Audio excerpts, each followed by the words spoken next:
Como prometido, antes do intervalo, hora de entrevista importante aqui no nosso jornal, a gente tem ouvido os pré-candidatos à presidência da República, os nomes que já estão colocados hoje. É dia de recebermos aqui no estúdio em São Paulo Renan Santos, que é pré-candidato pelo Partido Missão, partido recém-fundado pelo movimento MBL. Larissa Rodrigues está comigo nessa jornada aqui, direto de Brasília, aqui no telão.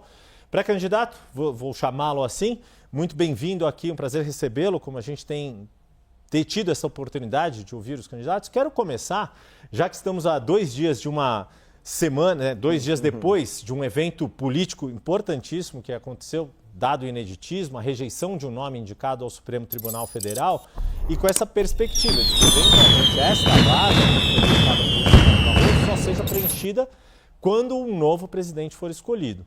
Então, quero ouvi-lo sobre este assunto. Se o senhor tem alguns nomes já pensados de quais são juristas adequados para serem indicados ao Supremo Tribunal Federal, ou se não os próprios nomes, perfis que o senhor considera mais adequados para serem submetidos à sabatina e aprovação do Senado Federal. Maravilhoso, é realmente uma pergunta pertinente diante da bomba atômica política da última semana. Primeiro, muito obrigado pela oportunidade de estar aqui com você, Yuri, com a Larissa, com todo mundo, todos os espectadores da CNN, uma honra. E sendo direto na resposta, nós precisamos de um perfil legalista, que não defenda os princípios conhecidos como neoconstitucionalistas, que é o que o próprio Barroso defendia, que é a ideia de que os ministros do Supremo têm que inovar, né? Sair da linha de ser um jurista que analisa a Constituição e criar leis a partir das suas decisões. Isso criou boa parte das distorções que a gente vê na relação entre judiciário e legislativo. Então, figuras que defendem uma perspectiva clássica por parte do judiciário é o básico, sem escritórios de familiares ligados a eles, sem vontade de participar do debate público, altamente discretos, nenhuma vaidade, nenhuma vontade de aparecer em redes sociais. Isso já é uma base, e obviamente um passado ilibado. Isso é a base para alguém participar de uma Suprema Corte minimamente saudável. No mundo todo, as Supremas Cortes elas são caladas, desconhecidas, quase ninguém sabe o nome dos ministros dessas Supremas Cortes. No Brasil, as pessoas sabem quem são os 11 ministros do STF, mas não sabem quem são os 11 que vão jogar a Copa do Mundo. É sintomático num país que está doente. Pois é, talvez hoje em dia até o Carlo Ancelotti saiba quem são os 11 do Supremo e ainda está definindo ali o seu... Mas, Lari, antes só de passar a palavra para você, deixa eu só perguntar mais uma coisa aqui para o pré-candidato, para o Renan, porque diante do que aconteceu, também a gente percebeu um protagonismo não só do judiciário, que você já apontou como uma crítica, que o senhor já apontou como crítica, mas do próprio Senado. E aí, qual é, na sua avaliação, o cenário que o próximo presidente, seja ele quem for, vai encontrar na hora de fazer as indicações? Porque além desta vaga, há a previsão de pelo menos outras 3 de ministros que vão atingir a idade de aposentadoria. Luiz Fux, Carmen Lúcia e Gilmar Mendes. Como é que, na sua avaliação, vai ser vai se exigir do futuro presidente articulação política para trilhar um caminho viável para aprovação, porque no fim das contas é disso que se trata, indicar um nome que tenha a viabilidade de ser aprovado pelo Senado que for eleito em outubro deste ano. Yuri, a gente tem uma guerra institucional. É uma guerra institucional entre legislativo e judiciário, pelos motivos mais diversos, e por vezes a gente vê alianças entre eles. O que mais se comenta é uma aliança entre uma parte do STF, parte dos senadores, pela derrubada, anteontem, pela derrubada do Messias, somado também à derrubada da CPI do Banco Master. Tá? A CPI do Banco Master, ela seria na prática um problema para ministros do STF e para membros do Senado. Basta ver que o Alcolumbre ele está envolvido, a começar pelo barrigão dele, com o escândalo do Master. O Alcolumbre é uma figura que tem muito medo dos desdobramentos. Basta ver a questão previdenciária do Amapá. Né? O Amapá comprou, através da sua previdência, títulos nem um pouco limpos do Banco Master. Então, há também nomeações na CVM que envolviam indicações do próprio Alcolumbre. Então, você tem uma relação de tensão e de aliança entre o STF e o Senado. E, na verdade, Poder Executivo, Legislativo e Judiciário, hoje eles estão em conflito nas atribuições, mas unidos na luta pela impunidade. Então é meio paradoxal. Às vezes eles vão se unir e às vezes vão se separar. Qual a função do próximo presidente da República? É alguém que tem que ter autoridade e projeto de Brasil. Projeto de Brasil e saber o que quer. Olha, eu vou chegar lá, primeiro dia eu vou enfrentar o crime organizado, eu vou fazer um pacote de reformas fiscais e eu vou diminuir o poder do Centrão. Essa é a minha plataforma. Sei qual é a minha plataforma, sou uma pessoa limpa, aí eu tenho como prerrogativa resolver essa briga institucional entre os poderes. E colocar na caixinha, o judiciário onde precisa ser colocado na caixinha, usando o Congresso e colocar o Congresso na caixinha quando necessário. Um exemplo claro, o Flávio Dino, que é uma figura política que está do outro lado né? Eu não concordo com ele nas premissas dele. Ele está fazendo um trabalho que é importante em fiscalizar as emendas parlamentares de boa parte dos corruptos, dos bandidos que controlam o Centrão. Pois bem, não teria problema algum em me aliar com o Flávio Dino no enfrentamento político aos crimes que são cometidos usando parte do orçamento brasileiro. Mesma coisa me aliar com o Senado quando for para colocar o STF na caixinha. Larissa Rodrigues, o pré-candidato Renan Santos te escuta aqui. Tudo bem, pré-candidato? Boa tarde, obrigada por aceitar nosso convite.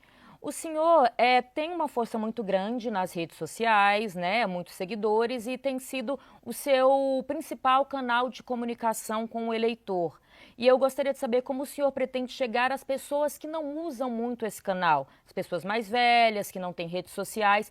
Como o senhor tem pensado em trabalhar o seu nome, né, para torná-lo mais conhecido no Brasil todo, diante de uma eleição onde cada voto, ao que parece, será essencial? Perfeito, Larissa. Esse é o grande desafio. Eu sou presidente de um partido que foi fundado em novembro do ano passado. É um partido formado majoritariamente por jovens e pessoas que se uniram através das redes sociais para construir uma alternativa para o Brasil. Isso é o meu partido, isso é uma missão. O que nós pudemos fazer até agora? Eu convenci os mais jovens, ou seja, as pessoas que nos acompanham, a nos ouvir e a apoiar o projeto. E aí a pesquisa Atlas me coloca já com quase 24% entre o público de 16 a 24 anos, em alguns cenários com 11 a 14, no público de 25 a 35. Ou seja, é uma força muito grande. No recorte homens desse público de 16 a 24, eu estou em primeiro nas pesquisas. Então é um sintoma, isso está funcionando. Quem não me conhece? De fato, as pessoas mais velhas e uma parte importante do público feminino. O que eu já estou fazendo, que está começando a quebrar esse problema, é um trabalho extenuante de rodar o Brasil de carro e passar em todas as cidades que eu puder e em todas as rádios ser sabatinado igual eu estou fazendo aqui na CNN. Então, quando eu vou numa rádio no interior do Maranhão, no interior do Ceará, no interior de Santa Catarina, eu topo ouvir todas as perguntas, sou muito claro, sou muito aberto, sou muito honesto e apresento minhas propostas. É o que acontece. Naquela comunidade, pessoas mais velhas têm o primeiro contato comigo e aí elas vão me seguir nas redes sociais e a gente começa a seguir. Então, eu e não importa se a imprensa é um veículo grande nacional como a CNN, como um veículo pequeno numa cidade do interior do Maranhão. Eu acho que respeitar esse papel da imprensa vai fazer com que eu seja conhecido pelos mais velhos, e aí eu vou aos poucos quebrando essa barreira. A única coisa que me breca um pouco, eu não sou rico, não tenho o jatinho que os meus concorrentes têm, eu tenho que fazer isso de carro. Então eu furei pneu no Maranhão, é uma aventura meio que um rally, conhecer o interior do Brasil. E aí eu não tenho a mesma velocidade, eu poderia estar alcançando isso se eu tivesse dinheiro há 1, 2 meses atrás, os números que eu bati na Atlas, né? Não sei se o senhor já fez essa contabilidade. Quantos estados já deu para visitar por essa logística? Uns 8, 9. Mas quando eu visito, visitar, por exemplo, Santa Catarina, o Flávio Bolsonaro vai visitar só Florianópolis. Eu rodei de Chapecó a Tubarão e foi só metade de Santa Catarina. Eu fiz tudo de carro. Então, Maranhão fiz ele inteiro, né? O estado todo de carro. Eu gasto uma semana inteira visitando o estado. A questão da Larissa e a sua resposta me chama atenção, ou me faz aqui colocar uma outra questão que eu queria ouvi-lo. Como o senhor disse, o Missão é o partido mais novo, mais jovem fundado do Brasil, embora o MBL tenha uma trajetória já de mais de uma década, né? O momento em que o MBL surgiu e se tornou nacionalmente conhecido foi ali no processo de impeachment da então presidente Dilma Rousseff, tiveram um papel crucial, inclusive com articulação, na época, com o então presidente da Câmara, Eduardo Cunha, que era quem tinha que assinar a abertura do processo, etc. A fundação do partido, ela era essencial para ter uma candidatura como a sua, ou queria entender o que são as semelhanças e diferenças da atuação do MBL com Missão. É claro que a questão ideológica, né, isso é igual, mas o que muda numa atuação de um movimento social, de redes sociais, como o senhor já explicou, e passa a ser no CNPJ partido. Tem uma série de outras questões, obrigações, deveres.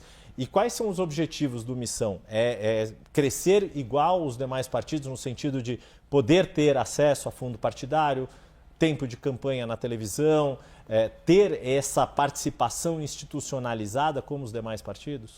Yuri, eu vou responder usando o exemplo disso aqui que está na nossa mão celular. O público da CNN é um público qualificado, tá? Então há muitos empresários que vão entender. A Apple, que é o exemplo que eu coloquei aqui, ela sempre trabalhou a ideia de fazer o software e o hardware. Então, elas fazem o sistema operacional do computador e dos celulares e o celular em si. E quando você coloca o sistema operacional junto com a máquina, o funcionamento é melhor, há uma elegância de design, tudo é melhor para a experiência do usuário. Do ponto de vista político, eu tenho que juntar as ideias. Então eu criei a segunda maior revista de política e cultura do Brasil, que é a Valete, um aplicativo, uma rede social própria para criar novas ideias. Nós criamos o Movimento Brasil Livre, onde a gente experimenta essas ideias através do ativismo, e o Partido Político Missão, em que nós institucionalizamos essa ação política. Então, toda a experiência da pessoa que vive as nossas ideias, ela é uma experiência que faz sentido, ela é coerente. Ela participa da produção das ideias, das discussões, dos fóruns de debate, ela vai para a aplicação nisso no mundo real, fazendo ativismo. E eu acho que ser um político sem antes ter sido um ativista é como jogador de futebol que não participou da categoria de base. Você tem que aprender a protestar na sua cidade, pressionar um vereador no teu município. Se você não fez isso, você vai ser um político incompleto. Então, e ao mesmo tempo, você nunca vai ser apenas um ativista se você quiser mudar o Brasil. Você tem que entrar no jogo político, participar das eleições, vencer eleições, participar de debates. Então, agora nós temos condições de fazer isso. E havia uma demanda, tanto que a própria pesquisa Atlas demonstrou que o Partido Missão, com apenas 5 meses de vida, já era o 4º partido favorito dos brasileiros. Então, havia uma demanda reprimida por um projeto desses. Então, nós estamos entregando um projeto que é completo e, nesse sentido, o futuro para a gente será muito diferente do futuro da maior parte dos partidos brasileiros. Por que eu falo entre aspas? Porque eles não são partidos, são legendas. Se o Kassab vem aqui participar de um debate, uma discussão com você, Yuri, ele vai falar sobre como ele pode ou não apoiar o governo Lula, ou pode não apoiar o governo Tarcísio, ou seja, o Kassab não tem um partido. Ele tem uma legenda que ele troca favores com os outros. Nós temos um partido, e isso é diferente. E aí eu respeito ainda quem é partido. Eu posso discordar essencialmente do PSOL. Mas é um partido, eles têm ideias e defendem as ideias deles. E aí eu quero participar do debate com eles. O PT é um partido.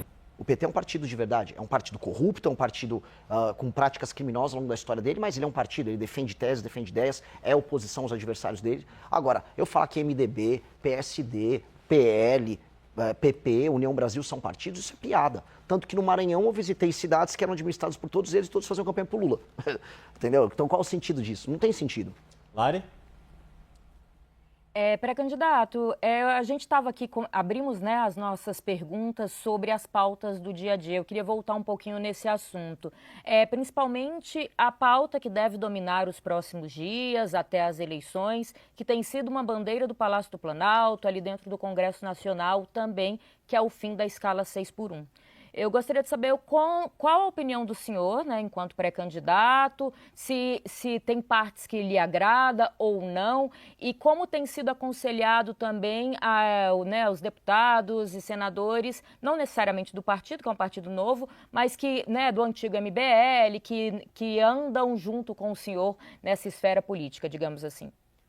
Eu não fujo de perguntas dessa, eu digo isso porque eu fico vendo o meu concorrente no campo da direita, o Flávio Bolsonaro, avisar que ele não tem nenhuma posição sobre nada em termos econômicos, né?